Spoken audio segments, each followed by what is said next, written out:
The receipt fluttered to the floor like a discarded truth, its paper curling at the edges as if recoiling from what had been written on it, or rather what hadn't. No tip. Claire Dunlap stared down at it, blinking against the sting behind her eyes. The final table of her 11-hour shift. The man had sat alone, asked for nothing but impeccable service, and she had delivered. Every refill on time, every special request met without hesitation. And now, nothing. A fat, blunt zero. Her fingers trembled as she bent to pick it up, already bracing for Miriam's voice in her ear. "Don't show your anger. We serve with grace no matter who we're serving." She could hear it, even though Miriam hadn't seen the bill yet. Claire had learned to anticipate disappointment before it arrived. She turned back to table 12, the booth by the window overlooking Charleston Harbor, where the man in the tailored linen suit had dined alone for the past 2 hours. He was gone. Not a sound, not a goodbye, just his empty glass, a half-finished sea base, and a linen napkin folded so precisely it felt like an insult. Claire exhaled slowly and moved to clear the table. She'd hoped just this once that the universe might throw her a small kindness, just enough to get Noah's new medication to stop the tight wheeze that haunted her son's sleep each night. But no. Tonight, the universe had apparently found other plans. She lifted the charger plate, and her hand paused. There, tucked beneath the rim, was a folded card, heavy cream-colored. The kind of paper you didn't find at grocery stores. Her heart stuttered as she slid it free and unfolded it. 7 words handwritten in a clean slanted script. "You said you'd do anything. Prove it. Underneath Dock 3. Midnight. Alone." Her breath caught. She looked over her shoulder, half expecting the man to be watching from the shadows, but the dining room was emptying chairs, stacking servers chatting quietly as they wound down. It was just her, and the scent of salt air drifting in through the open terrace doors. The words echoed. "You said you'd do anything." She had. To Miriam. Just 2 hours ago when she thought she'd cracked under the pressure. When she held the pharmacy slip for Noah's medication in her hand, and whispered through gritted teeth, "I'd do anything if it meant saving him." But she hadn't expected anyone to be listening. 30 minutes later, Claire stood behind the bar pretending to polish wine glasses while her mind raced. "You look like someone just told you your car was towed," Miriam said gently, coming around the corner, untying her apron. Claire slid the note across the counter, her hands unusually still. Miriam read it. Once. Twice. Her brow furrowed, and she looked up slowly. "That was Remington, wasn't it?" Claire blinked. "You know him, everyone knows him. Tech billionaire. Bought the McClellan estate up the coast. Doesn't speak unless spoken to. Doesn't tip. Ever." Claire's stomach twisted. So it wasn't personal. "Oh, it was personal," Miriam replied, folding the note carefully. "Just not in the way you think." Claire hesitated. "Should I go?" Miriam didn't answer right away. She poured them both a splash of sweet tea from the leftover pitcher behind the bar and took a slow sip before speaking. "Most people don't leave notes. Most people don't notice the waitress at all, much less listen to what she says when she thinks no one's paying attention." She glanced at Claire. "And if he's as calculated as they say? Then he left this for a reason." Claire whispered, "But what if it's a trap? Then it's your choice, whether to walk into it." Miriam placed a hand over Claire's. "But remember this. You're not just a mother, Claire. You're a woman who notices the details. That's a power most men underestimate." Claire looked down at her hands, still slightly reddened from hot plates and lemon juice, and then at the clock. 11:14 p.m. If she caught the last bus, she could make it to Dock 3 with 2 minutes to spare. She pocketed the note. The Charleston waterfront at night was quiet, the kind of silence that wasn't empty, but waiting. The moon hung low, casting silvery glints across the dark water as Claire stepped off the bus and began walking past shuttered seafood shacks and private marina gates. Her shoes clicked against the wooden planks of the boardwalk. Dock 3 was near the end, closer to the old lighthouse, less frequented, more isolated. Every step she took tightened the knot in her chest. She wasn't sure if it was fear or anticipation. When she reached the dock, she stopped. There he was. Silas Remington stood near the edge, his back to her, hands in his pockets, the wind gently tousling his dark hair. He was dressed differently now. No suit, no tie, just a crisp shirt with rolled sleeves and gray slacks. Casual but composed. "I wasn't sure you'd come," he said without turning. "I wasn't sure I should," Claire replied, her voice steadier than she felt. He turned, then slowly his eyes meeting hers, cool, unreadable, but sharp. Observing. Calculating. "I heard what you said earlier," he said. "About doing anything." Her throat dried. "That wasn't meant for you." "No," he agreed. But it was honest. A pause, the kind of silence that stretched not with awkwardness but potential. "You're wondering why I brought you here," he continued. Claire nodded. "You left a note under a plate after leaving me a $0 tip. That's not exactly normal." "Normal is overrated," he said, "and tipping is for service. What I need isn't service. It's something else entirely." She took a cautious step forward. "Then say what you mean." Silas pulled a small envelope from his pocket and held it out to her. Inside are 3 documents, logistics reports, from one of my shipping subsidiaries. Something's off. My team can't find it, but I think you can. Claire hesitated, then took the envelope. "Why me?" "Because you poured my water exactly the way I asked. Because you placed the wine glass on my left. Because you knew I wasn't making conversation, I was testing boundaries." Claire stared at him. "You were judging me." "No," he corrected. "I was observing you." He stepped back. "Take the papers, look them over. If you find something, meet me at the Remington office on East Bay tomorrow at noon." "And if I don't?" she asked. "Then you go back to your life," he said simply. "And I go back to mine." And the tip, Silas's lips curved almost a smile. It's not the tip that matters. It's what you find hidden beneath the plate. Then without another word, he walked away, disappearing into the darkness of the marina, leaving Claire alone beneath the stars, holding an envelope that somehow weighed more than everything else she carried. She looked down at it. Her world had just changed. And it had started with a $0 tip. If you enjoyed this video, comment 1 to let me know. If not, comment 2. Your thought mattered to me either way. Claire sat alone on the edge of her bathtub, the cracked porcelain cool beneath her hands. The envelope from Dock 3 lay open beside her, its contents carefully spread across a towel. 3 sheets of paper densely packed with numbers, columns, port codes, and dates. To most, it would look like digital noise. To Claire, it looked like a puzzle. Her reflection in the mirror caught her eye, hair tied back in a messy bun, eyes ringed with exhaustion, but focused. There was something about the way Silas Remington had looked at her. Not just like she was useful, but like she was capable. Like he expected her to be brilliant. And that terrified her. She glanced through the bathroom door. Noah's soft, rhythmic breathing echoed from the other room. The sound of his peace, her reason for all of this. His asthma had worsened lately, and the new treatment, the one that could stabilize his heart long enough to prep for surgery, wasn't covered under her plan. Claire was out of appeals. Out of time. She looked down at the pages again, blinking slowly.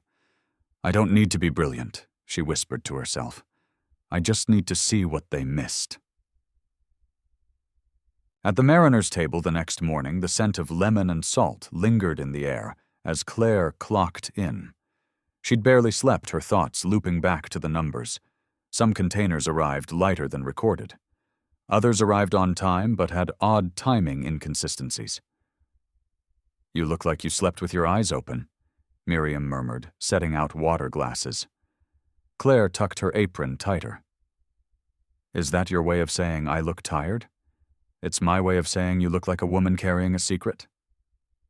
Miriam turned to her. "Did you go to Dock 3? Claire hesitated, then nodded. Miriam's eyes twinkled with restrained surprise. "Well, I'll be. And I don't know what it is yet. But it's something," Claire whispered, voice tight. "He gave me until noon." Miriam nodded toward the small back office. "Take a break. Study. I'll cover your tables for an hour." Claire blinked. "You'd do that?" Miriam smiled gently. A mother doesn't turn away from another mother's storm. Claire nearly choked on the lump rising in her throat, but she swallowed it down, nodded, and slipped away. By the time Claire arrived at the Remington building on East Bay, the sky had turned a hard blue, the heat rising off the pavement like breath. The lobby of Remington South Logistics felt like another planet, polished marble floors, quiet conversation humming from behind smoked glass offices, a subtle scent of eucalyptus and money. Claire stepped inside cautiously, hugging her folder to her chest. A receptionist with a sleek headset gave her a curious look. "Claire Dunlap," she said, her voice quieter than intended. "Mr. Remington, he asked me to come." The woman didn't respond immediately. Then she typed something, tilted her headpiece slightly, and finally nodded. "He's expecting you. 6th floor, conference room C." The elevator ride was silent but suffocating. Claire checked her reflection in the brushed metal walls, plain white blouse, clean jeans, soft curls tucked behind her ears. Nothing about her said corporate. And yet here she was. When the elevator opened, she found herself facing a long glass corridor. One man stood at the end. Silas. He wasn't wearing a jacket today, only a navy shirt sleeves rolled once, dark slacks, no tie. The simplicity made him more intimidating, not less. Claire stepped forward. The sound of her flats tapping the tile floor seemed loud in the stillness. When she reached the doorway, he gestured towards the long table behind him. "Sit," he said. She did. Silas folded his arms, leaning slightly against the window frame, his gaze trained on her like a spotlight. "Did you look?" "I did." "And?" "There's a pattern." She began pulling her folder open. "Shipments from Port Orleans. The containers are marked at a specific weight when loaded. But when they arrive in Jacksonville or Savannah, they're short. Not by a lot, just enough to write off as handling error or moisture loss, but it's consistent." Silas's brow lifted. "Show me." Claire laid the papers out between them, her fingers smoothing the creases as she pointed. "Container 204, supposed to be 13 to 200 pounds, arrives at 12,650. The next one, similar route, same discrepancy, but it's always on high-value cargo electronics imported appliances. Never raw materials." Silas stepped closer, his eyes scanning the pages. "I cross-referenced the dates with shipping rosters," Claire continued. "Same loading manager on every affected batch, but he's not listed on unaffected routes." Silas narrowed his eyes. "You did this overnight. I've spent years memorizing specials, balancing tips, and stretching pennies." "Numbers don't scare me," she said quietly. He didn't speak. Not for a long moment. "Then, do you know what this means, that someone's stealing from you? That someone inside my company has been stealing from me for months?" He leaned forward, bracing his hands on the table, the muscles in his jaw tightening ever so slightly. Claire watched the storm gather behind his calm exterior, not in the form of fury but focus. Precision. I don't trust people easily, Miss Dunlap, he said, voice low. Most play their parts. Smile when you enter, lie when you turn. But you walked into my life through a side door. And somehow, in 24 hours, you've done more than my entire internal audit team. Claire swallowed hard. I wasn't trying to prove anything. Exactly, he said. Which is why you did. He straightened, folded the papers, and placed them back into the envelope. You'll get a call from my legal office today. They'll wire the full amount for your son's treatment. Claire's breath caught. You don't have to do that. I do. You kept your word. Now I'll keep mine. She sat still, blinking. It felt surreal, like the ground had shifted underneath her feet, and she hadn't realized she'd landed somewhere new. But that's not all, Silas continued. I want you to work with me. Claire froze. What you see, what others miss. Not because you were trained, but because you were trained by life. That's rarer than any degree. I don't belong in this world. Silas tilted his head. You think I do? Claire stared at him. Really stared. And for the first time she saw it, the tension at the edge of his shoulders, the weariness just beneath his eyes. A man surrounded by influence yet alone. I'm not asking you to belong, he said gently. I'm asking you to see, to be eyes in rooms I can't watch. You be paid well, flexible hours, health coverage premium. Her heart thudded. The idea felt like too much too soon. I need to think. Silas nodded once. You have 48 hours. Claire rose, gathering her things, her mind 1,000 miles away. But as she reached the door, he called her name. She turned. He held up the receipt, the one from last night. The $0 tip now slightly crumpled, the handwriting on the back still crisp.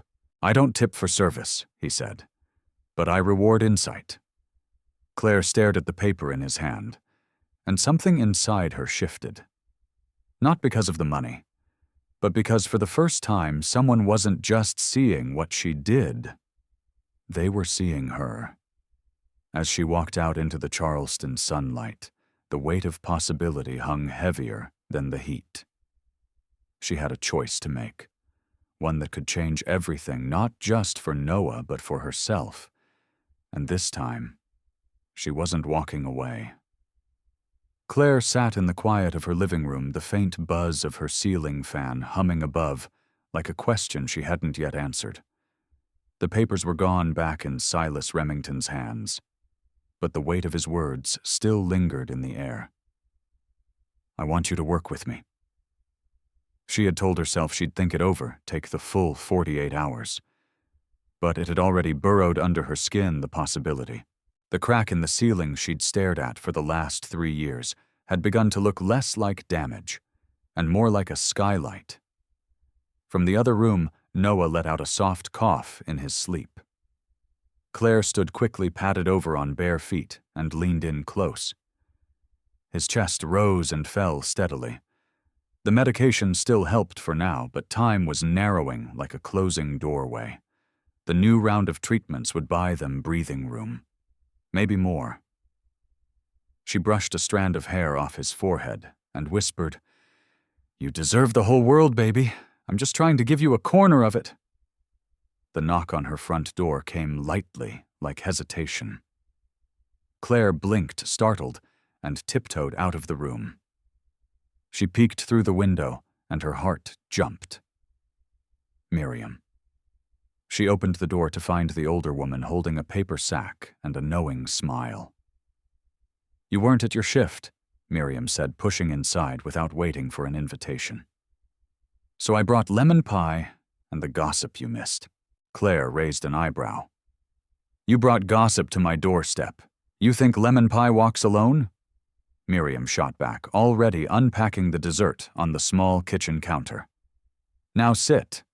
Tell me everything before I start making up my own version. Claire sighed and sat wrapping her fingers around a chipped coffee mug. He offered me a job. Miriam froze mid-slice. The billionaire Claire nodded. Full health coverage, Flexibility, more money than I've seen in a year. And you haven't said yes? Miriam blinked.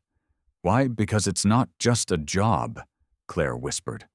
He wants me to be part of his inner circle. He says he needs someone to see what others miss. I'd be observing, advising, like some sort of silent moral compass in designer heels. Miriam hummed. And what scares you most, being in his world, or what that world might ask of you? Claire didn't answer. Miriam passed her a slice of pie, then leaned in, voice soft. Just remember, honey, you're not leaving behind a life, you're walking into one.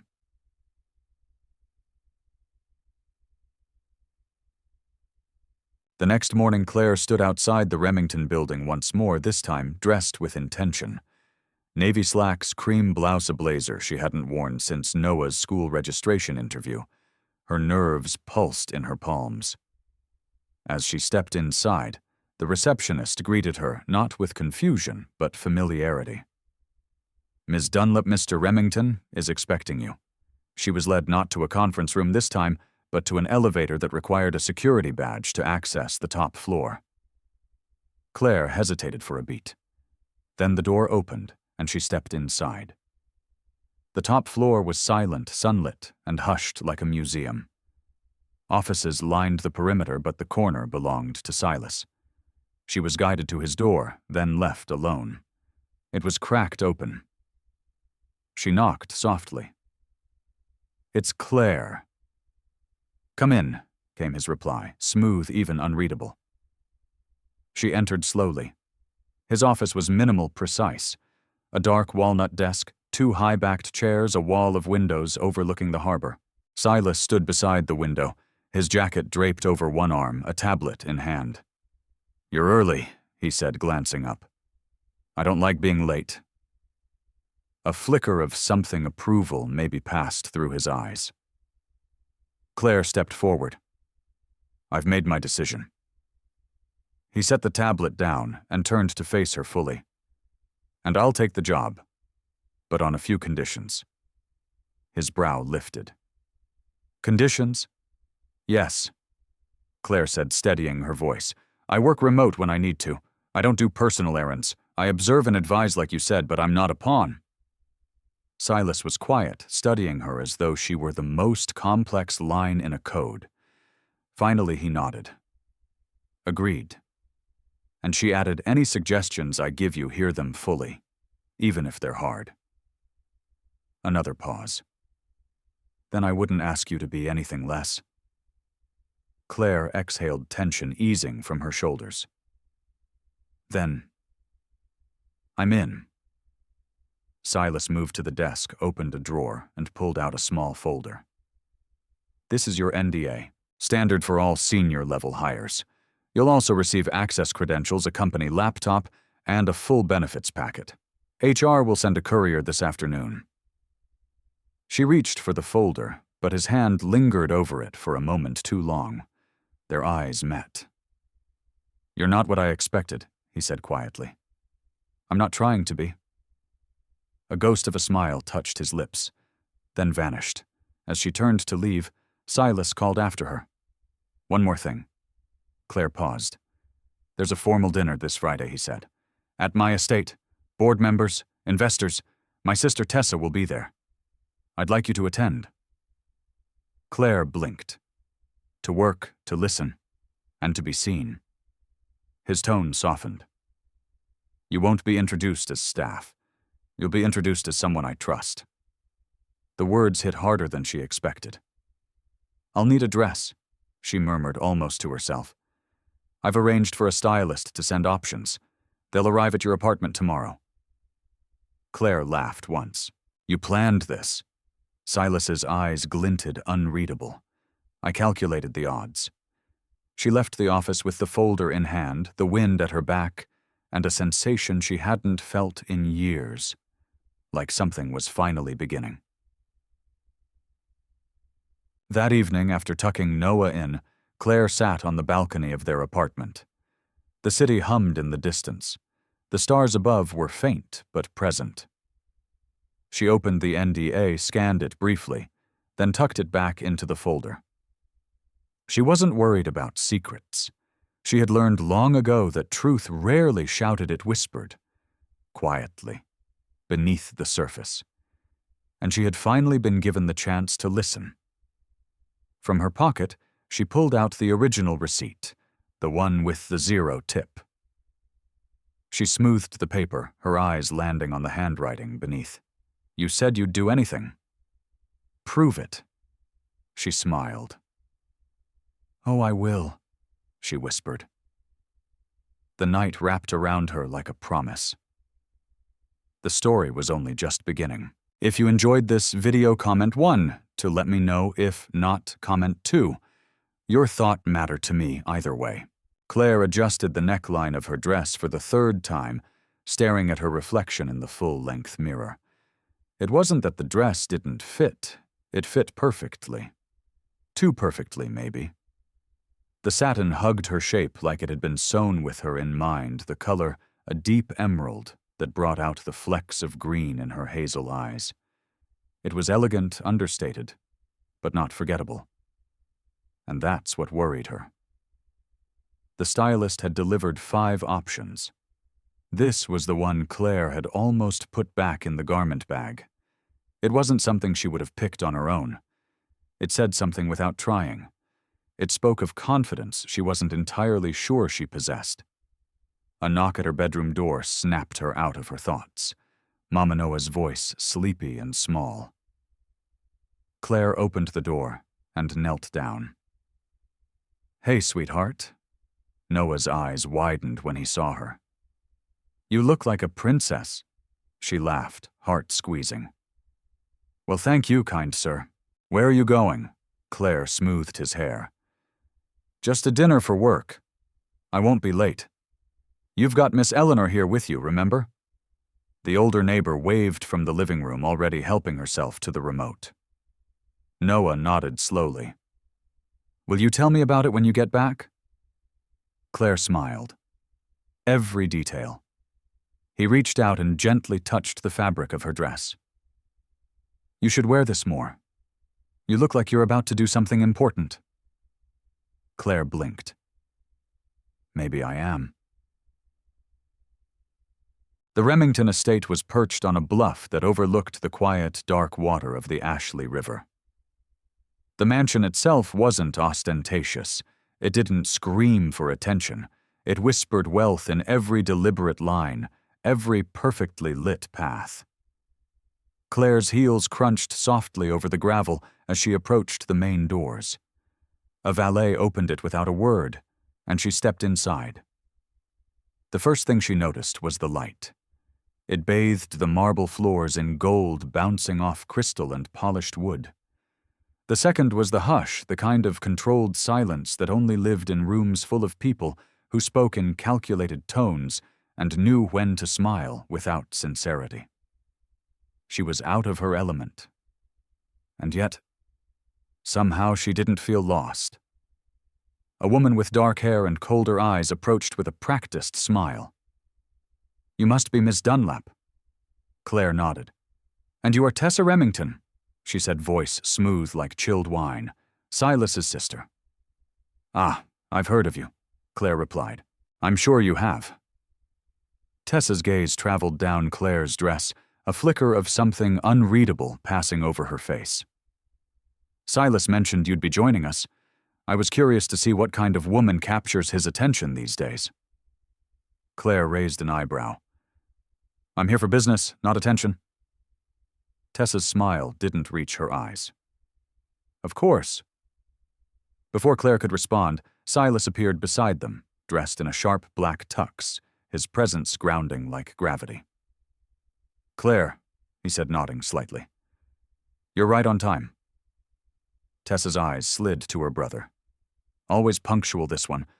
I like people who respect time." Silas replied, not unkindly. Then to Claire, "Come with me. There are a few people I want you to meet." She followed him through the maze of low conversation and champagne glasses, aware of the eyes that followed. She caught snippets of names: venture capitalists, board members, and ambassador's daughter. Each handshake was brief, Claire said little, smiled when appropriate, listened always. But it was the way Silas positioned her, never behind, never away, but beside him, that told her more than his words ever could. "Is this what you do?" Claire asked quietly as they stepped out onto the terrace.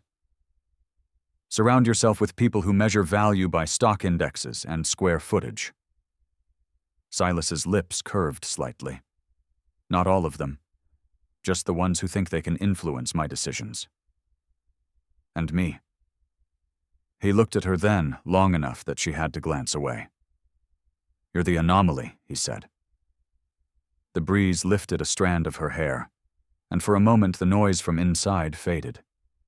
She turned back to face him. "Why am I really here, Silas?" He was silent for a beat. "Because tonight someone's going to ask questions they shouldn't. About our recent shipping audits. About discrepancies. I want you to watch. Listen. Tell me who's fishing and why." Claire stared at him. "You brought me here as a radar. I brought you here because you notice the things I can't afford to miss. And if I fail," Silas leaned in slightly. "You haven't failed yet." Their eyes locked, and in that unspoken space between them something shifted. Not romantic yet, but real. A tether. A shared understanding. Before either could say more, a voice interrupted. "There you are," Tessa said, her smile a blade wrapped in silk. "You do enjoy your private chats, don't you?" Claire stepped back instinctively. Tessa's gaze sharpened. "Don't let the dress fool you, dear. These people may smile at you tonight, but they'll remember where you came from in the morning." Claire met her stare steady. "Good. Then they'll also remember where I'm going." Tessa blinked just once. Silas intervened with a cool edge. "Claire, would you excuse us for a moment? Tessa and I need to speak privately." Claire nodded, stepping away, but not without hearing Tessa's low voice say, "You think you can trust someone like her? Someone with nothing to lose?" And Silas's response, calm but firm. "It's the people with nothing to lose who watch the closest." Inside, Claire made her way to the powder room, needing a moment to breathe. As she washed her hands, the door opened behind her, and a woman stepped in, tall, elegant, mid-50s. Claire recognized her from earlier Evangeline St. James board member and legacy investor. "I saw you speaking with Silas Evangeline," said, adjusting her lipstick in the mirror. "He trusts you." Claire dried her hands slowly. "He trusts what I see." Evangeline's smile didn't reach her eyes. "Then see this, some of us built this company with more than capital. We built it with reputation. Be careful how much influence you think you have. It's fleeting." Claire met her gaze in the mirror. "That sounds like a warning." Evangeline turned her smile sharp. "It's advice." And then she was gone. Claire stood in the quiet, heart pounding not from fear, but adrenaline. She could feel it. The tension. The subtext. This wasn't just a job, it was a game. And she had just been dealt into the table. As she stepped back into the party, her eyes found Silas across the room, already watching her. He raised his glass slightly in silent acknowledgement. Claire took a slow breath, straightened her shoulders, and began to walk forward. She wasn't here to blend in. She was here to see everything. And tonight, she had. The sky over Charleston was just beginning to tint with gray when Claire slipped out of the Remington estate. Her heels echoed softly down the long stone path, each step steadier than the last. The night had offered more than just elegance, it had revealed alliances, whispers, veiled warnings. And it had shown her something else, too. Silas trusted her. Not with errands. Not with errands. With access, with truth. And that truth was growing heavier by the hour. By the time she reached the curb where a town car waited for her, Claire was already replaying the evening in her mind, the tension in Tessa's voice, the undercurrent in Evangeline's warning. A knot had started to form in her gut, slow and persistent. Something was being covered. Something even Silas hadn't fully seen yet. The driver opened the door, offering a polite nod. She stepped inside, but before the car pulled away, the door on the opposite side opened unexpectedly. Silas. He slid in without a word, the door clicking shut behind him. Claire blinked. I told my team to find another ride. His voice was low, almost tired. I needed a moment, away from them. She settled into the leather seat, unsure whether to ask why or wait for him to say it. You noticed it, didn't you? He asked, finally turning toward her. Claire met his eyes. Tessa's playing a deeper game than she lets on. She doesn't just dislike me. She resents me. She resents anyone who threatens her place at the table. And Evangeline Claire asked. Silas looked out the window, jaw tense. Her family's had equity in the company since my father's time. She plays long games, subtle, calculated. But make no mistake, she's not a bystander. She warned me, Claire said softly. Of course she did, he murmured. They always do. They see someone new and they circle like it's blood in the water. Claire turned slightly. Then why bring me there? Why not keep me in the background where it's safer? Because I needed them to see you, he said finally, facing her again. I needed them to know someone was watching. Claire's breath caught. Silas studied her for a moment longer. Then his voice dropped softer. I underestimated how that would make me feel. She blinked. How what would make you feel? His gaze was steady. Having you there. Knowing you'd see what I couldn't. And that you'd stand your ground when others wanted you to fold. A pause hung in the space between them, thick with tension, yet strangely comforting. You've built a world around silence and strategy, Claire said, almost whispering. It's hard to let someone into that. Silas leaned forward slightly, his expression unreadable. And yet, here you are. The car slowed at a red light. Claire looked away, her voice barely above a breath. I can't afford to feel anything right now, not until I know what I'm walking into. He nodded slowly as if he already knew what she meant, but had hoped for a different answer. I'm not asking for anything, he said quietly, except the truth. Whatever you find. Claire swallowed hard, her voice firmer now. Then let me do my job. Let me follow the threads even if they lead to people close to you. Silas nodded. Agreed. The rest of the ride passed in silence, not awkward, but charged. Two people sitting side by side, both aware that something was changing. When the car reached Claire's apartment, Silas didn't move to follow. He simply looked at her and said, Let me know what you need.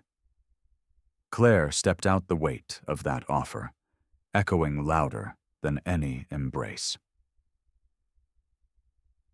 3 days later, Claire sat cross-legged on her living room floor, documents spread around her like a paper ocean. Logistics reports, email printouts, data logs that Silas had granted her access to, and a single post-it note in her own handwriting. Pattern starts October 3rd, ends December 12th. Why that window wasn't random. The discrepancies had spiked over 10 weeks, then stopped cold, like someone had turned off the faucet. Claire circled dates, matched them to shipping manifests, then paused. A series of inventory updates, all signed off, not by a dock supervisor, but by Tessa. She leaned in closer. The signature wasn't always direct. It was embedded within approval chains. Smart, quiet, but consistent. A chill ran through Claire. Tessa wasn't just involved, she was orchestrating. The puzzle pieces snapped into place. And now Claire had to decide how to present them. That evening, her phone buzzed. Silas, come to the office, 8 p.m., just us. She stared at the screen for a long moment before replying. Claire, I'm bringing everything. Silas's office at night felt different. Dimmer. Quieter. Like a confession booth waiting to be filled. Claire entered with a manila folder and a heart pounding in her chest. Silas was seated behind his desk, sleeves, rolled eyes already heavy with expectation. You found something. I did, she said, placing the folder in front of him. And you're not going to like it. He opened it slowly, scanning the contents. As his eyes moved over the pages, Claire watched the transformation, confusion, realization, tension. Tessa, he whispered. She's behind the discrepancies. She signed off on every shipment during the 10-week loss window. The moment the shipment stopped, so did her name. Silas leaned back, his jaw clenched. I trusted her. She's counting on that, Claire said quietly. She's hiding in plain sight. The silence that followed was heavy. But then Silas looked at her, really looked, and said, What do we do next? Claire sat down across from him, meeting his gaze. We follow the trail. We find out who else knows, and we stay quiet until we have enough to force her hand. Silas nodded slowly. You're not just saving my company. Claire shook her head. I'm saving what it could still be. Their eyes locked again, the energy between them sharp and steady. This wasn't about trust anymore. It was about alliance, and the war had just begun. The morning sun poured through the floor-to-ceiling windows of the Remington South office, casting long beams of gold over the polished floors. Claire stood alone in the corner conference room, her eyes locked on the Charleston skyline, her hands wrapped around a lukewarm mug of coffee she hadn't touched in 20 minutes. The silence in the room wasn't just stillness. It was pressure. She had barely slept since handing over the folder. Each hour ticked with the weight of what would come next. Calling out Tessa Remington wasn't a simple act of exposure. It was a declaration of war within a family, within a legacy. And Claire wasn't naive enough to think there wouldn't be fallout. The door opened behind her. Silas. She didn't turn around, just spoke quietly. You said you trusted her. He stepped into the room, his presence calm but intense like weather just before a storm. I did. Do you still? Silas didn't answer immediately. She finally turned to face him and found his jaw tense, hands in his pockets, eyes shadowed.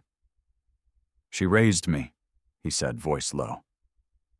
After my father passed. She handled the boardroom when I was still learning how to sign documents. I didn't just trust her, I leaned on her. Claire's throat tightened. Then she knew how to hide behind that. Silas met her eyes. You're not wrong. That admission, soft, quiet, but real, felt heavier than anger.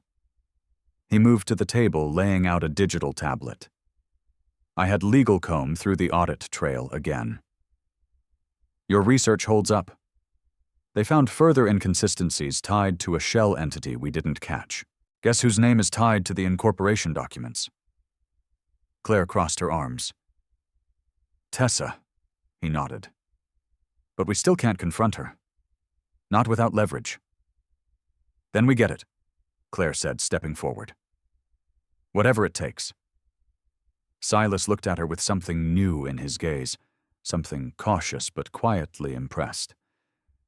You've changed since the restaurant. Claire gave a small smile.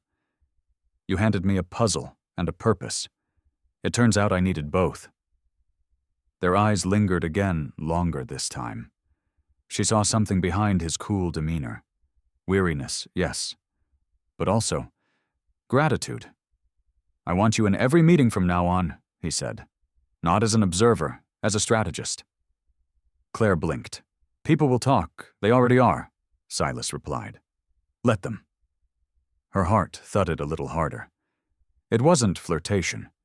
It was something more vulnerable, respect maybe, or trust. But she didn't let herself get swept into the emotion just yet. There was still too much at stake.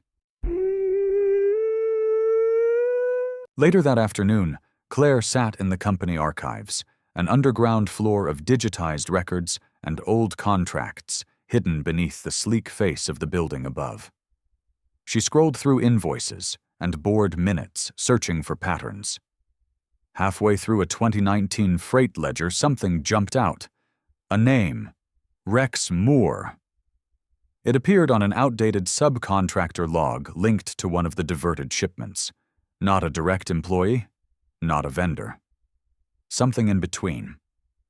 Claire frowned and dug deeper, typing his name into the employee database. Nothing. She cross-referenced his name with public records. One hit. A small LLC filed under warehouse services. Address Isle of Palms. Closed 6 months ago. Her fingers flew as she compiled a folder. She buzzed Silas. "I found a name. I think it's a missing link." He replied instantly. "Bring it up." When she reached his office, she found him on a call. He held up a finger, "Wait," and gestured for her to sit. Claire did her heart skipping when he glanced at her during a pause in conversation.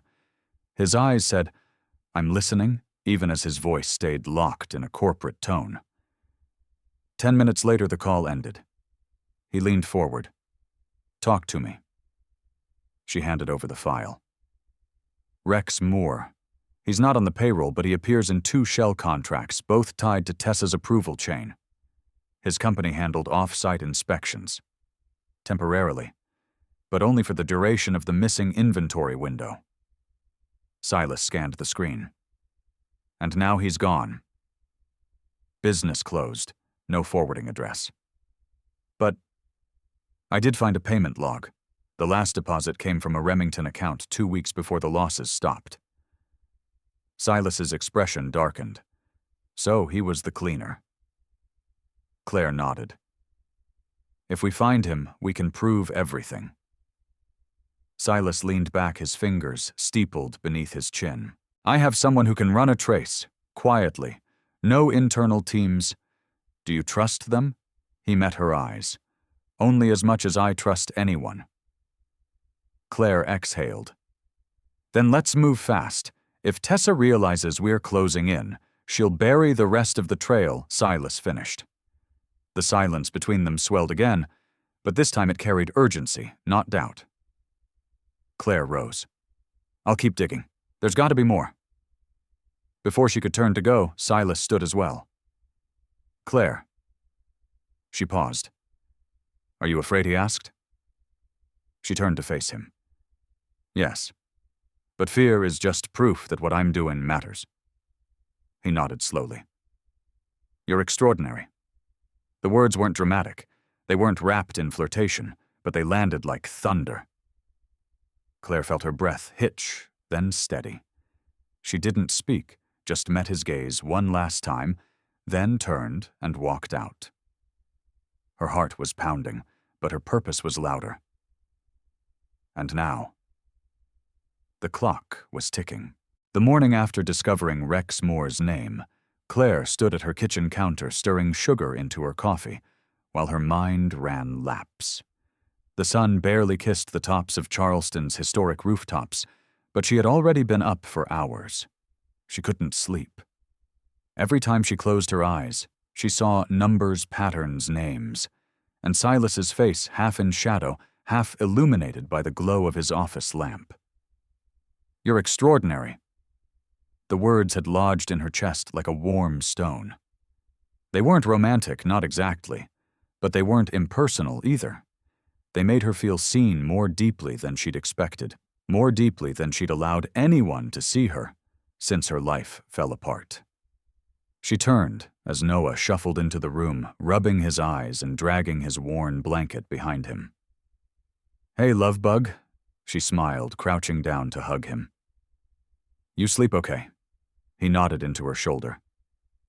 "Miss Eleanor made popcorn and let me stay up too late. She's such a bad influence," Claire teased, nudging him gently towards the kitchen table.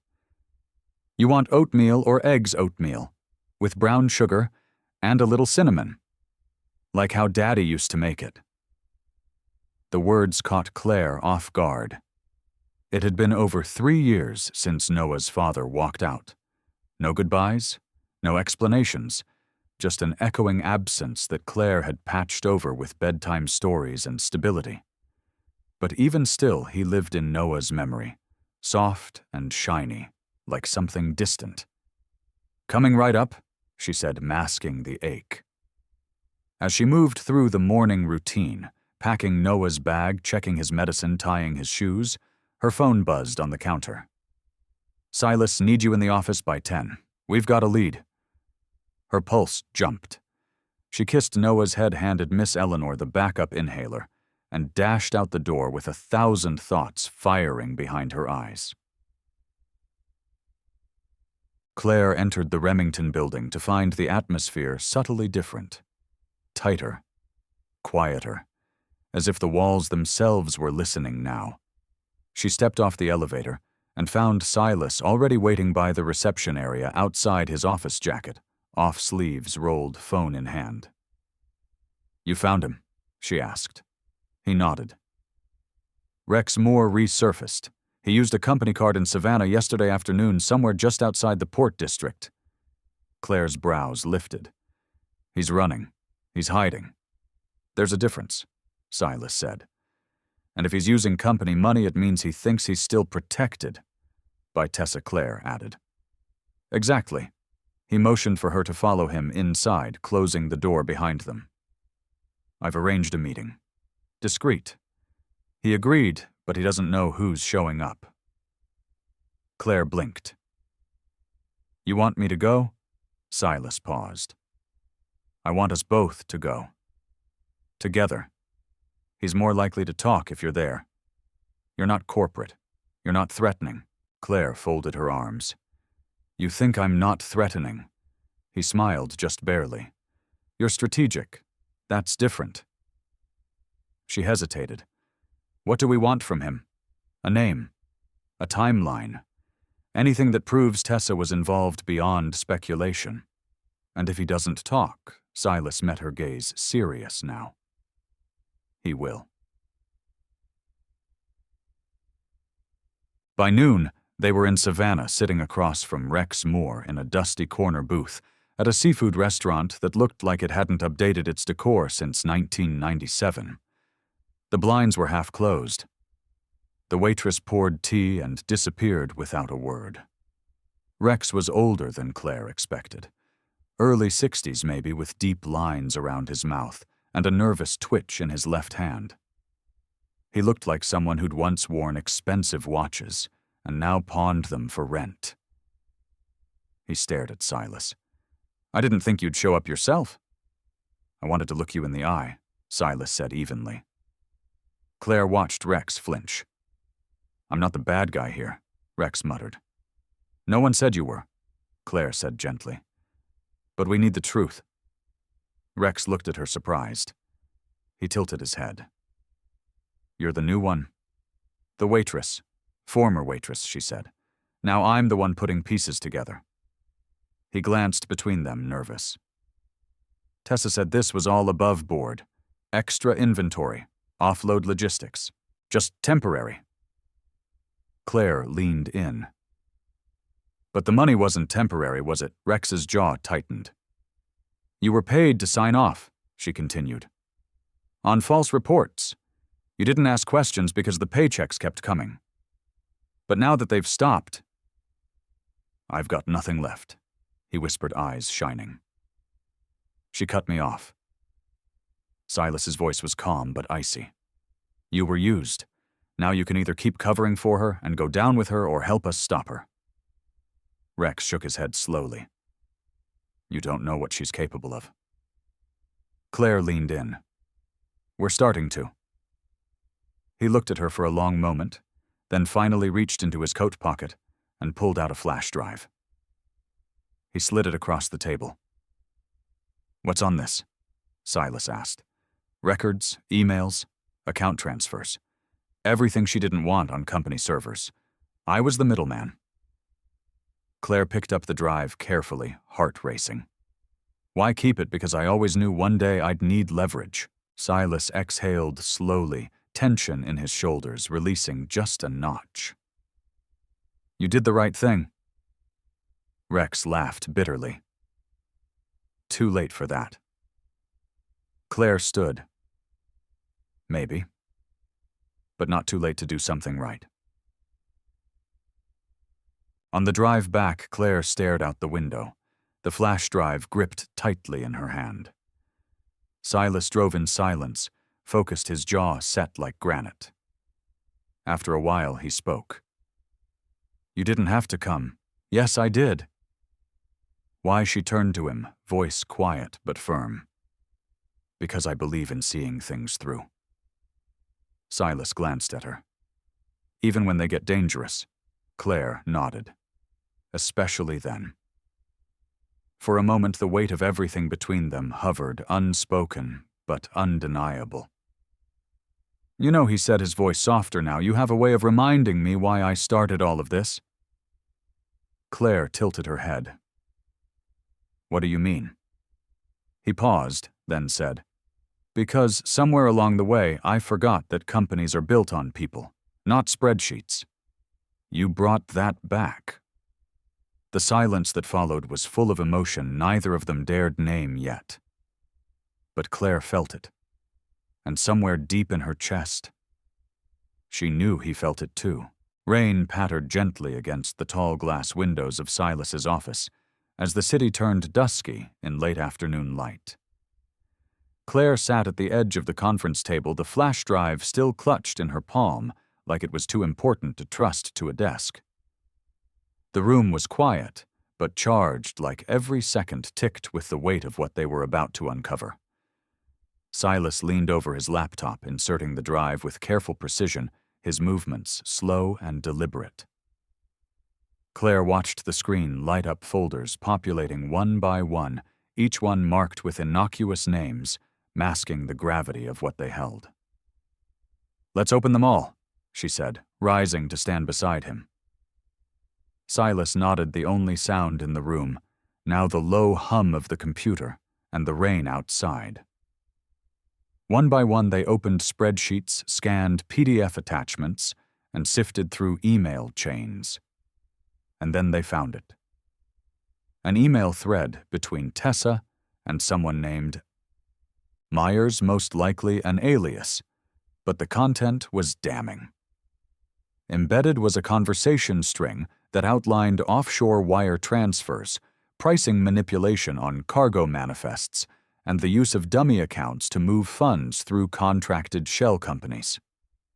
One message stood out, its wording cold and blunt. Make sure Rex signs off. Silas never checks freight. If Claire asks questions, shut it down. She's smarter than she looks. Claire froze. Silas reread the sentence, then turned toward her slowly. She knew. She saw you coming. Claire swallowed hard, her voice a whisper. She's been watching me. No, Silas said firmly. She's been afraid of you. Claire looked down at the drive. The confirmation should have felt like a victory, but instead it felt personal. Like the room had shifted beneath her feet. We have to act, she said. If we don't move now, she'll bury this. Maybe even pin it on someone else. Silas ran a hand through his hair, the pressure building behind his eyes. The board has a meeting next Thursday. I'll need to present this with airtight proof. Legal will back me. But the optics, they'll question your judgment, Claire finished. Especially if they know how closely we've been working, he said, eyes locking onto hers. Claire hesitated, then stepped away from the table. Then create distance, at least for now. You don't owe me protection. Silas stood as well, jaw tightening. It's not about protection, it's about what this has become. Claire's breath caught. And what has it become? The silence that followed wasn't uncomfortable. It was thick with unspoken things that had grown over boardroom stares and late-night phone calls and shared purpose. Things neither of them were ready to name, but both of them felt. Silas didn't answer. He didn't have to. Claire's phone buzzed on the table, slicing through the moment like a blade. She glanced at it, Miriam. She picked up. Miriam, sweetheart. the older woman said, breathless. "You need to come home. Now." Claire's heart stilled. "What's wrong?" "It's Noah. He collapsed at school. They took him to the hospital. I'm with him, but they need you here." The room spun. Claire grabbed her coat without a word. Silas stepped forward. "What is it?" "Noah," she said, her voice cracking. "He's in the hospital. I'll drive you." The ride to the hospital was silent except for the thunderstorm that had crept into the city. Claire stared out the window, tears welling, but refusing to fall. Her hands were clenched into fists, her breath shallow. Claire Silas said softly, glancing at her from the driver's seat. "He's strong." "So are you." She didn't reply. Couldn't. All she could hear was her own voice from 2 nights ago, I believe in seeing things through. Now the only thing she could see was her son scared alone, maybe calling for her. When they arrived, Claire was out of the car before it stopped moving. She rushed into the ER, scanned the waiting area, and spotted Miriam, who stood and enveloped her immediately. "He's in pediatrics." "Room 214, Miriam said quickly. "They're running tests." Claire nodded and ran. When she entered the room, the first thing she saw was Noah's small body curled on the hospital bed, a nurse checking his vitals. His eyes fluttered open when he heard her. "Mama, I'm here," Claire whispered, rushing to his side, kneeling beside the bed, cupping his face. "I'm right here, baby. They said I fainted." "You scared everyone," she said, pressing a kiss to his forehead. "But you're going to be okay." The nurse stepped aside to give her a moment. Silas appeared quietly in the doorway, staying back observing. Claire turned slightly. "Can you give us a few minutes?" He nodded. "I'll wait outside." As the door closed, Claire held Noah's hand tightly. The doctor came in a few moments later, her tone calm but serious. "It appears to be a viral complication likely intensified by stress and his medication. He'll need to rest and be monitored closely. I'd like to keep him for observation overnight." Claire nodded, her voice barely audible. "Whatever he needs." When the doctor left, Claire looked down at her son, who was already dozing again, his breathing shallow but even. And that's when it hit her. No matter how high the stakes got in Silas's world, this was her foundation, her reason, her heartbeat, and she had nearly forgotten what she was fighting for. She stepped out into the hallway, finding Silas waiting with his hands in his coat pockets. He looked up the second she approached. "He's going to be okay," Claire said, arms crossing tightly over her chest. "But this changes everything." Silas nodded, understanding. "Take the time you need." Claire shook her head. "No. We don't have time. If we let up now, she wins." "But Claire, my son almost collapsed from stress, Silas. I won't let her take anything else from us. Not my work, not my peace, not my future." He stepped closer, voice low.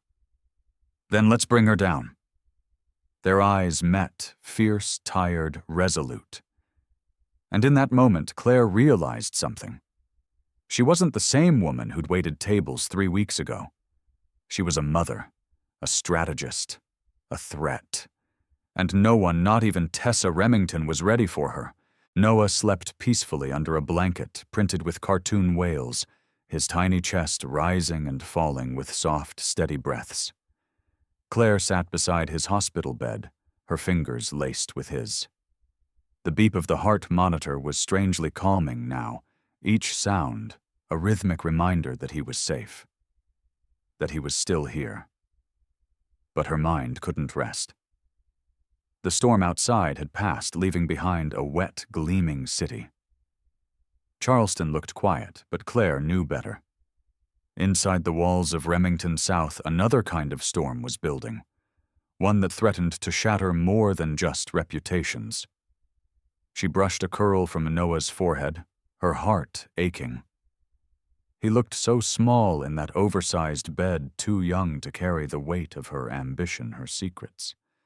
And yet he was her reason for all of it. The door opened softly. Claire turned. Silas stepped in holding 2 cups of coffee. One look at him told her everything he hadn't slept either. His dress shirt was slightly wrinkled. His collar opened the shadows beneath his eyes, darker than the night before. He offered her a cup. Figured you could use this. She took it with a tired smile. Thank you. He sat across from her, watching her for a moment before speaking. The legal team is working through the files. They'll be ready before the board meeting. Claire nodded, sipping her coffee slowly. That's in 4 days. I know. She glanced at him. Do you think they'll side with you? Silas leaned back, slightly, gaze distant. That depends on who they fear more, me or Tessa. Claire lowered her voice. Then we have to make them trust you more than they fear her. He looked at her. How Claire hesitated, then said, We show them who you are, not the billionaire. The man who could have ignored me the night you left that $0 tip, but didn't. The man who brought me into this because you wanted truth more than loyalty. Silas's eyes softened just a fraction. You still remember that? Every time I look at a receipt, she said with a half smile. They both chuckled, the sound quiet, tinged with exhaustion. After a pause, Claire spoke again, this time more vulnerable. I keep wondering if I should have walked away. Silas's head tilted. Why? Because the closer we get to the truth, the more I'm afraid I'll lose what matters most. She looked at Noah, then back at Silas. This isn't just about the company. It's about survival, for both of us. Silas stood and moved beside her, crouching slightly so he was eye level. You won't lose him. She met his gaze, pain flickering behind her strength. I already feel like I'm splitting myself in 2. He reached out gently, covering her hand. Then let me help carry some of it. She blinked, startled by the softness in his voice. I'm not used to that, she admitted. What, someone sharing the weight? He squeezed her hand once, then stood again, trying to respect the line neither of them was ready to cross. But it was there now. Undeniable. A knock came at the door. Claire turned as Miriam peeked in. I can stay with Noah, she said warmly. You both look like you need air.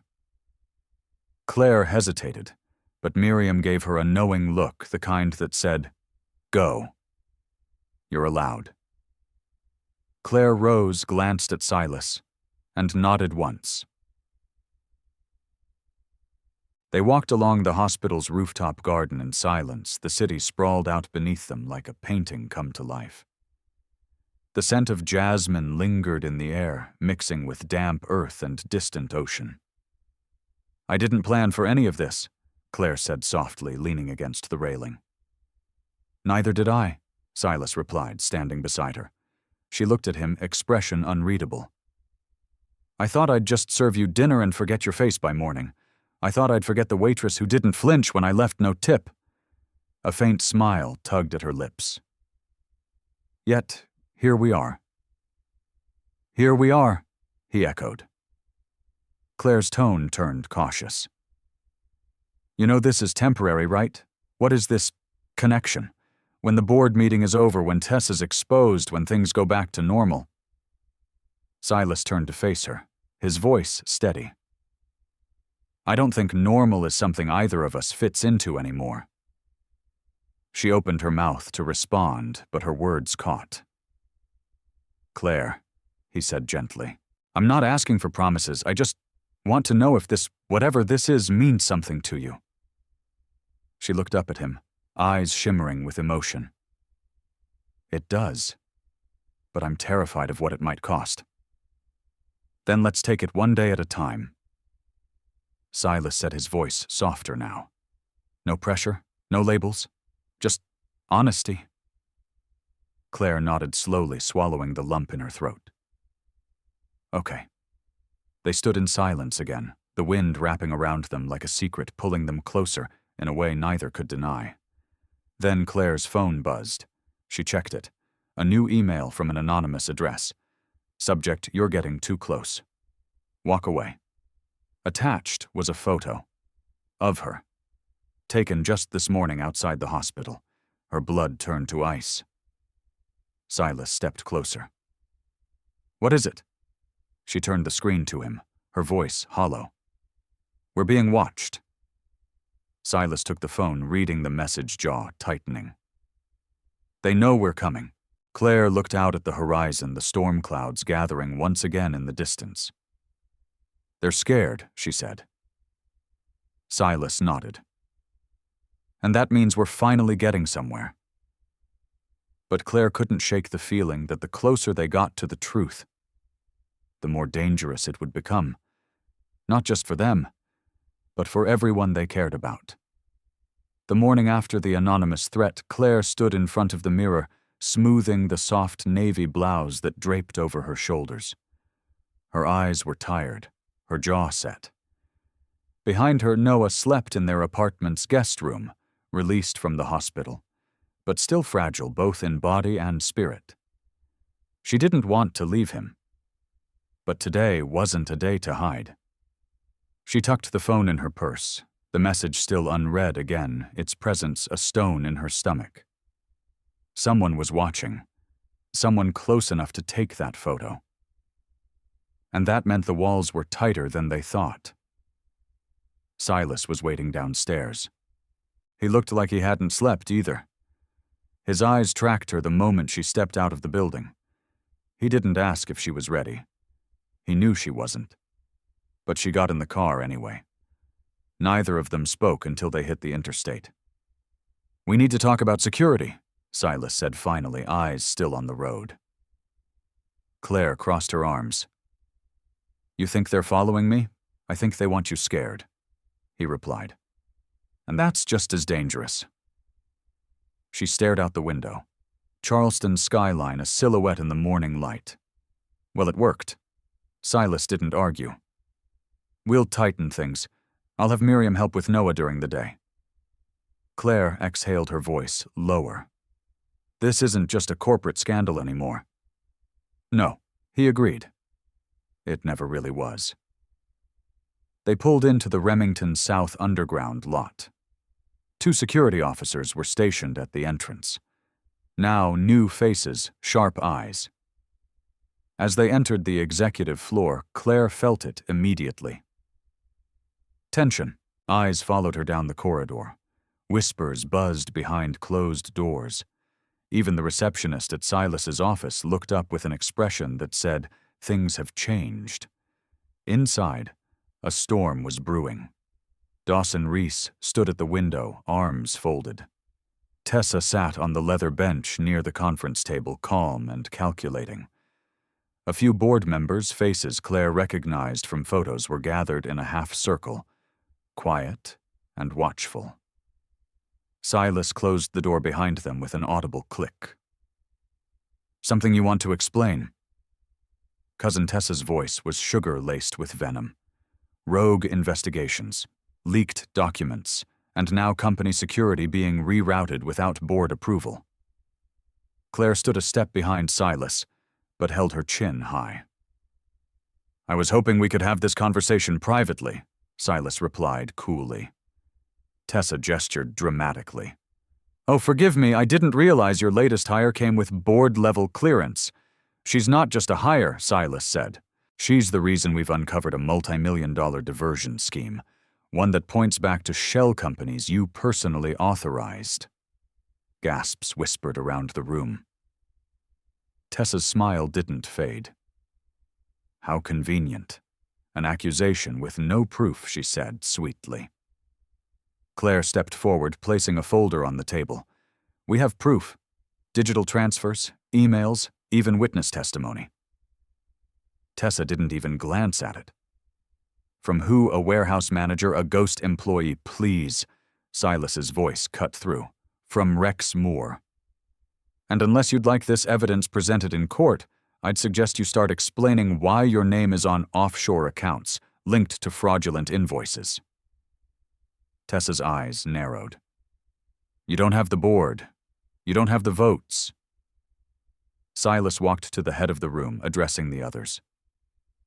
This isn't about votes anymore. This is about ethics, integrity, trust. He gestured to Claire. Claire risked everything to bring this to light. She worked nights in a kitchen most of us wouldn't step foot in, and yet she's the only one who followed the money trail because she believed in what this company could be. Claire felt her chest tighten. Silas looked directly at her, then back at the board. And I believe in her, which is more than I can say for some of you. A tense silence. Then Dawson Reese cleared his throat. This evidence needs to be reviewed formally. Agreed, said another board member. Tessa stood. Until then, I suggest we all remember our place. Silas, you're still a Remington, but don't forget who taught you how to wear that name. She brushed past Claire on the way out, her voice low. This isn't over. Claire didn't flinch. No, it isn't. After the boardroom emptied, Claire and Silas sat alone. He loosened his tie, sighing. That could have gone better. You expected a confession? Claire asked. No, he admitted. But I hoped for some cracks. They're showing, she said. She's rattled. Silas leaned forward, elbows on his knees. She's still dangerous. Claire nodded, then hesitated. Why didn't you deny it? Deny what you said? About me. He looked at her, something unguarded in his expression. Because I meant it. Claire swallowed hard. The room seemed quieter. Closer. I wasn't supposed to be part of this world, she whispered. Silas stood and walked over, pausing a breath away. Maybe you were always meant to be. She looked up at him, the air between them suddenly electric. I don't know what comes next, she said. Neither do I, he replied. But I want to find out. With you. Her breath hitched, but before anything more could be said, Silas's phone buzzed urgently. He checked the screen, his expression sharpening. What is it? Claire asked. He held up the phone. A new anonymous message. The board isn't your only enemy. Look closer. Claire's heart dropped. Silas met her eyes. They're inside. Silas stood frozen, the message still glowing on his screen, its words like acid sinking into the center of their fragile plan. Claire read it again over his shoulder, her breath catching. The board isn't your only enemy? Look closer. She stepped back slowly, her voice barely audible. Someone else. Inside, Silas looked up at her eyes, darkening. It means the betrayal goes deeper than Tessa. Claire's mind raced. Who would benefit if both of you went down? Who's close enough to know every move we've made? Silas turned, walking to the massive whiteboard in his office. It still bore the financial tracking charts, timelines, offshore account leads, all compiled with Claire's meticulous notes. He stood there for a long moment before drawing a clean line down the middle of the board. Okay, he said, his voice taut. Let's list everyone with board-level access and everyone who's had direct contact with Tessa over the last month. Claire joined him, marker in hand. You think someone helped cover the transactions, or planted the anonymous warning, he added, to make it look like they're helping us, while guiding us exactly where they want. As they scribbled names, a knock interrupted them. It was Gina, from accounting. Her face, pale voice, hushed. You need to see this. She handed Silas a manila folder. Inside were fresh audit documents. Claire scanned them and froze. Wait, these aren't ours. These are from the Tampa division. Gina nodded. They were sent anonymously to my inbox 20 minutes ago. No subject line, just this note. She held out a slip of paper. Claire read it aloud. Follow the shadows in the sunshine. Silas's brows furrowed. Tampa's our most profitable regional office. practically untouched during the audit. Claire's voice rose. What if Tessa didn't act alone? What if Tampa was her testing ground and someone there is still covering for her? Silas grabbed his laptop and began pulling up reports. Start cross-referencing vendor contracts from Tampa against the shell companies we found in the offshore logs. Claire did. Within minutes, her heart skipped. Found it, she whispered. Same shell company. Multiple payments. Approved by Janine. Silas's head snapped up. Janine from procurement. Claire nodded slowly, disbelief in her voice. She's been here nearly 15 years. She's also Tessa's college roommate. Silas's hands clenched. We never looked at her because she flew under the radar. But she was the approval funnel. A knock came again, this time more hesitant. Miriam peeked in, worry etched on her face. Sorry to interrupt, she said, but Claire Noah's school just called. He had a rough morning. Nothing urgent, but he's asking for you. Claire's heart twisted. Silas stood. Go. I'll handle the rest here. Claire looked at the board, then at the message still open on Silas's phone. Are you sure I'll be fine? He said, offering a small smile. But you need to be with him. Claire left her mind pulled in two directions toward the mounting storm at work, and the little boy who needed her whole heart. When she arrived at the school, Noah sat quietly on the nurse's cot, knees tucked to his chest. He looked up as she entered, and his face softened with relief. I just wanted you, he murmured. Claire knelt beside him, wrapping her arms around him tightly. You'll always have me, Noah. She didn't realize until that moment how much she'd needed him too. Back in Silas's office, the lights flickered. A server update warning flashed briefly across his screen, then disappeared. He frowned, but when he reopened the audit folder Claire had created, the files were gone. All of them. Wiped clean. And in their place, a single document. Untitled. Blank, except for one line. You were warned. Silas stared, a chill crawling up his spine. The real threat hadn't been revealed yet, and someone was getting ready to strike first. Claire arrived home with Noah in tow, his small hand wrapped tightly in hers. The air inside their apartment was still too quiet, as if it knew something had shifted. She guided him to the couch, wrapped him in his favorite blanket, and turned on the television to his favorite show. A distraction for him, a buffer for her thoughts.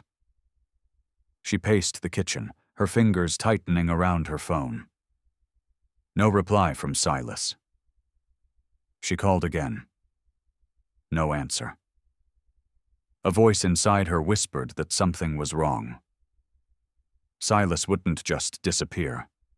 Not after everything. She pulled out her laptop, logged into the shared drive they'd created for the investigation, and froze. Empty. Every folder, every document, every email chain. Gone.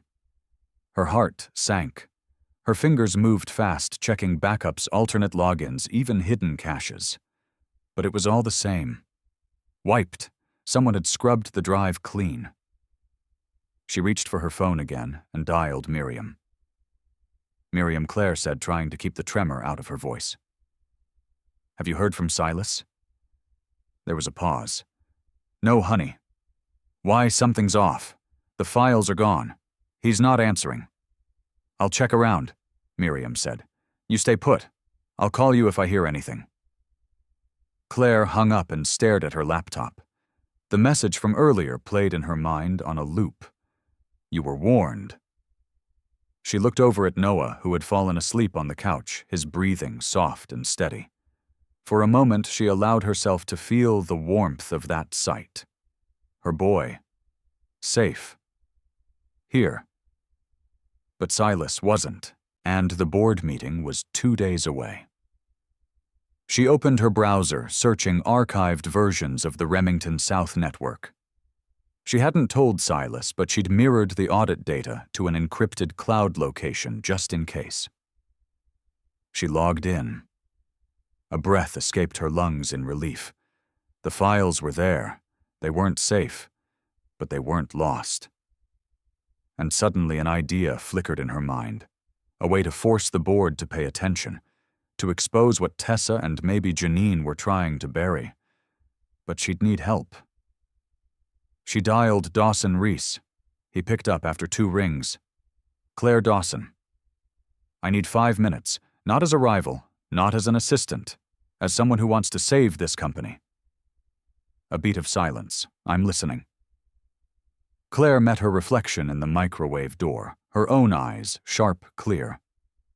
I have the evidence Tessa tried to erase, but I can't walk into that boardroom alone, not with the way things are moving. And what do you want from me? Dawson asked. Your vote, Claire said without hesitation. Your voice. If you believe in what this company was built to do, then stand with Silas. With me. Another pause. Then Dawson sighed. You'd better have everything lined up. I do. After they hung up, Claire paced again. Her phone buzzed an unknown number. A message. If you move forward, the truth about Noah's father comes out. She stared numb, another punch to the heart.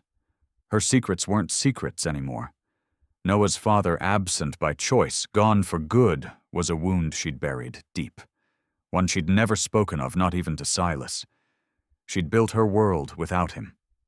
But now, someone had found it, and they were threatening to use it. Her fingers hovered over the keyboard. Her instinct screamed to stop, to protect Noah, to walk away. But then she remembered the look on Silas's face in the boardroom. The way he'd said, I believe in her. No more running.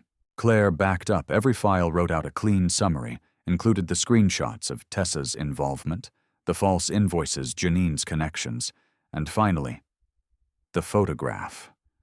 The one from outside the hospital. She added a note. You may silence one voice, but not the truth.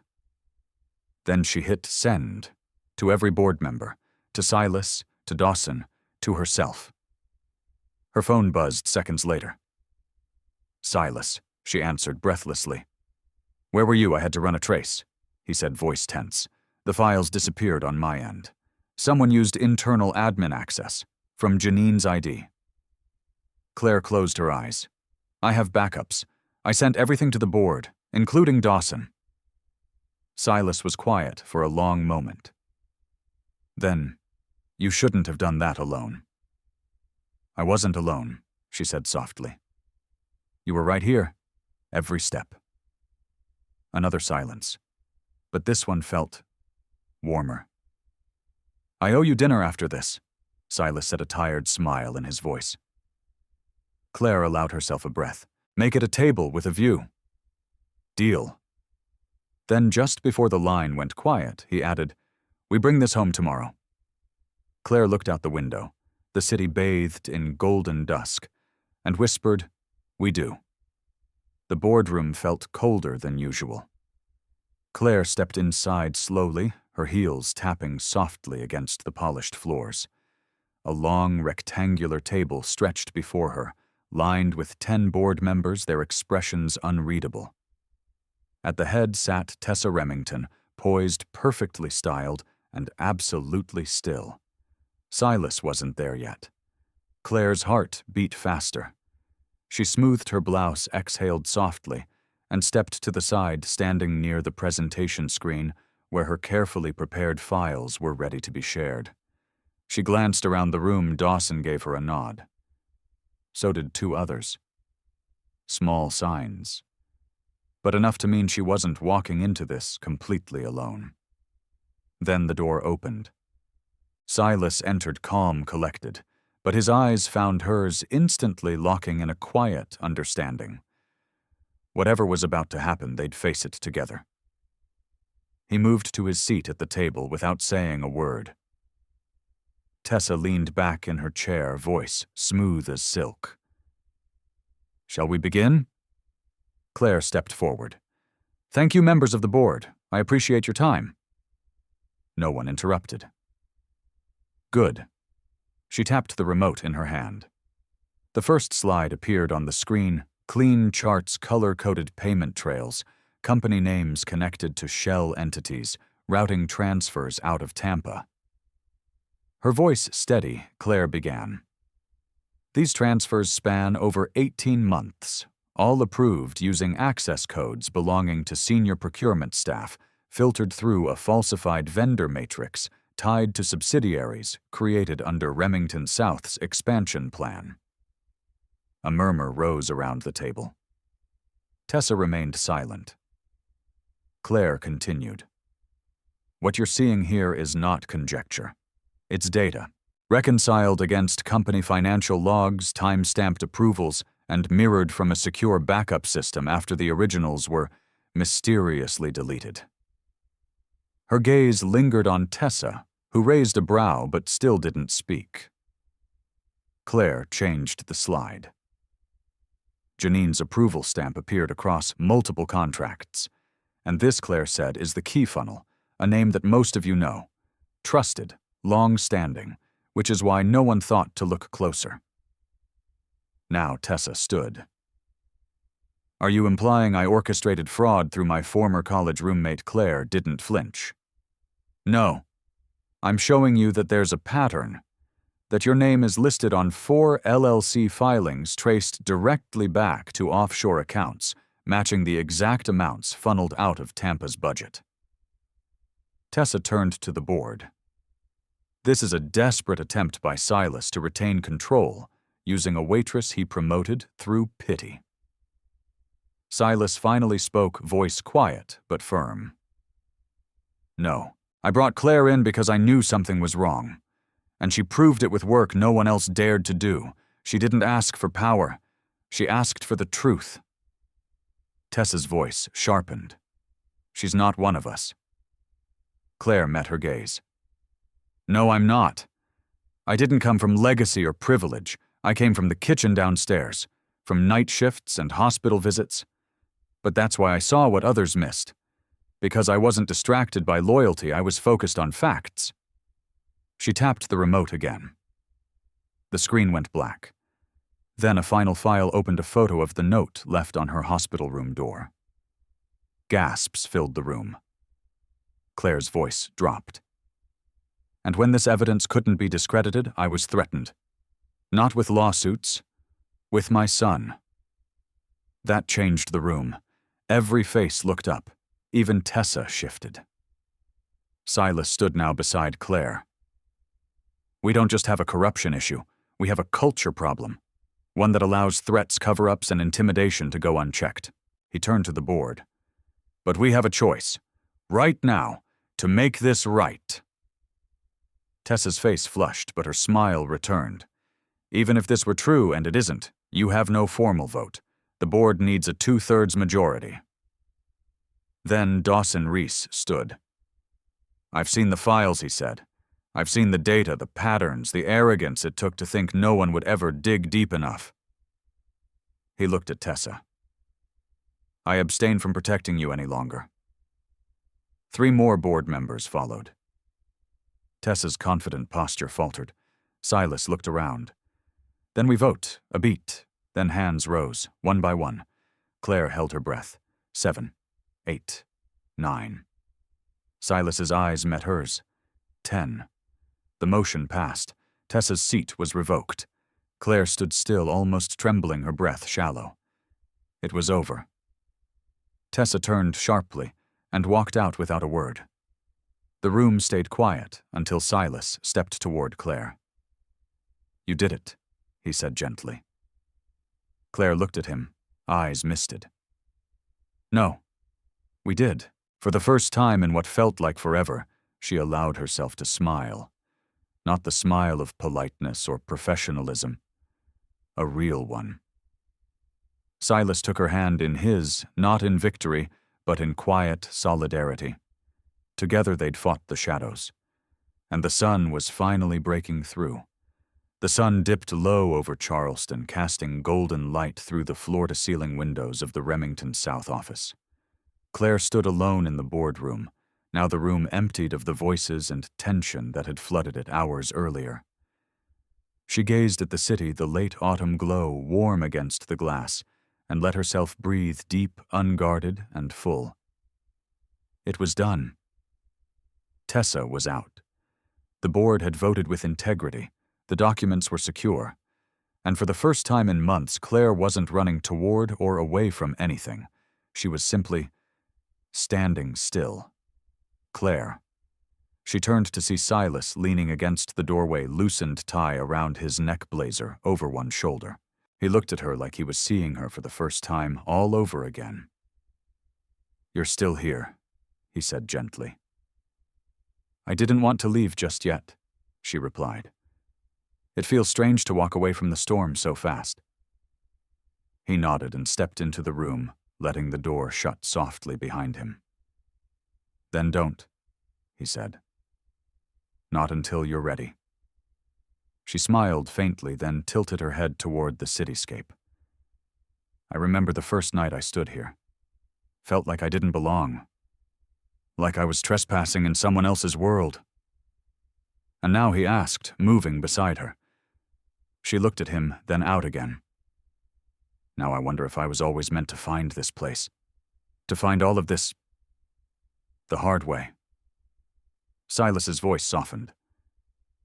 "Maybe the hard way is the only way we truly earn it." They stood in silence for a moment. Not tense, not uncertain, just aware. Of each other. Of everything unspoken. Claire turned to him, finally letting herself ask what had lingered between them for weeks. "What happens now? With the company." "With us," Silas met her eyes. "I've been thinking about that," he said, and for once the confidence in his tone wavered just slightly. "You saved this place, Claire. Not just the books, not just the brand, but the soul of it. I want you by my side, not as a consultant, not as a favor, as a partner." She blinked.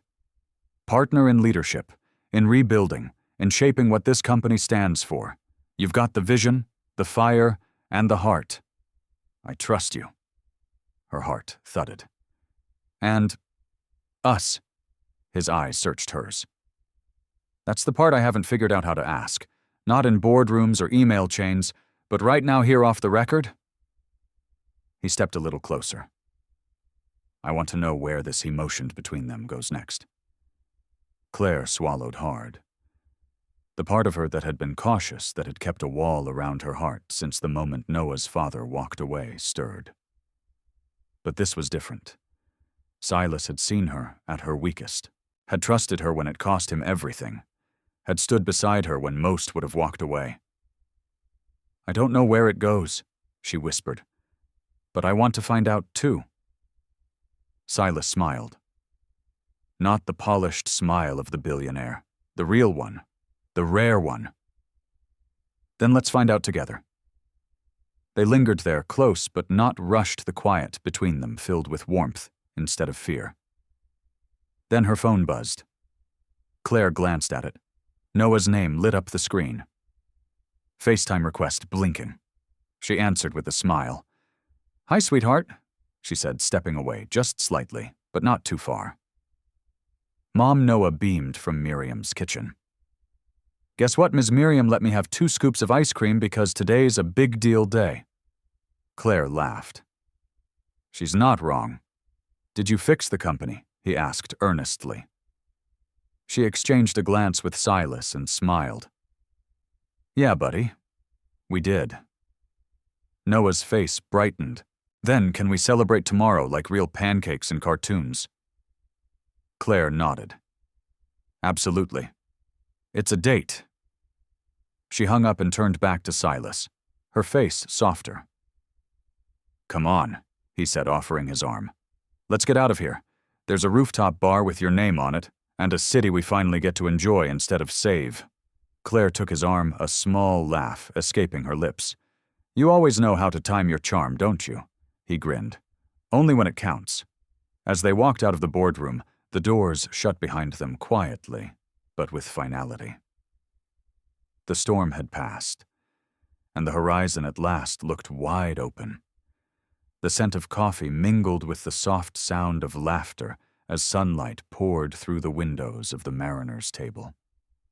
It had reopened under new management, and everything felt different, brighter, more intentional. Claire stood behind the counter pouring a fresh cup for a regular who now greeted her not just as a waitress, but as a woman with a story everyone admired. "I almost didn't recognize the place," Miriam said, adjusting the little flower vase on the nearest table. "It's like the place got a soul overnight." Claire smiled. It always had one. It just needed a little light to bring it out. A soft bell chimed at the door. Silas stepped in no tie, no entourage, just a quiet smile and a folded piece of paper in his hand. Claire met him halfway. "Morning, Mr. Remington," she said with a playful raise of her brow. He leaned closer. "I was hoping you'd still be taking orders. Got any of that blueberry French toast?" "Only if you promise to leave a proper tip this time," she teased. He grinned and held up the piece of paper. "I already did." She took it gently. Opened it. It was a receipt. From the very first night they met, dated signed, but this time instead of a 0 tip, there was something else scribbled beneath the total. "You changed everything. For me. For us." Claire blinked slowly, her fingers trembling just slightly around the paper. Silas looked at her quieter now. "That night I didn't leave a tip because I didn't know how to value what I was being given. I didn't see you. I saw a transaction. But you saw more. And because of that, I got to see myself differently too." Claire's voice caught in her throat. "You didn't owe me anything. I know," he said, eyes soft, "but I wanted to. I still do." Miriam, watching discreetly from behind the pastry counter, dabbed at her eyes with a napkin. "Lord have mercy, this place is becoming a romance novel." Claire laughed, full and warm. Outside, Noah sat at a small corner table with a stack of pancakes taller than his head. He looked up and waved his grin, syrup-smeared and perfect. Silas glanced toward him. "He looks happy." "He is," Claire said quietly. "He's stable, safe. And he's starting to believe that good things don't always disappear." They stood there a moment, two people who had weathered storms, personal, professional, emotional, and somehow arrived on the other side not just whole but better. Claire folded the receipt, tucking it into the front pocket of her apron. "So, what's next?" Silas stepped closer, voice low and sincere. "I was hoping you'd tell me." She looked at him for a long moment, then out at the tables filled with laughter and clinking glasses, sunlight warming every inch of the room. The same room where a billionaire once left a 0 tip, and unknowingly left a door wide open for everything that came after. I think she whispered, "We start small. We build something worth holding on to. Something real." Silas nodded. "Like trust. Like home," she said. They walked together toward the back of the restaurant, side by side, not leading, not following, just moving forward as equals. Later that evening, as the last table was cleared, and Noah fell asleep, curled up in the booth, with a blanket and a children's book, Claire locked the door and turned off the lights. She looked once more at the room she used to mop at midnight, now filled with heart and hope and second chances. She pulled the receipt from her pocket again. The ink had smudged slightly, but the words were still there. "You changed everything." A small smile curled at the corner of her lips as she whispered to herself, "So did you." And with that, Claire walked out into the Charleston night, quiet, golden alive, with Silas beside her, and a future full of beginnings waiting just ahead.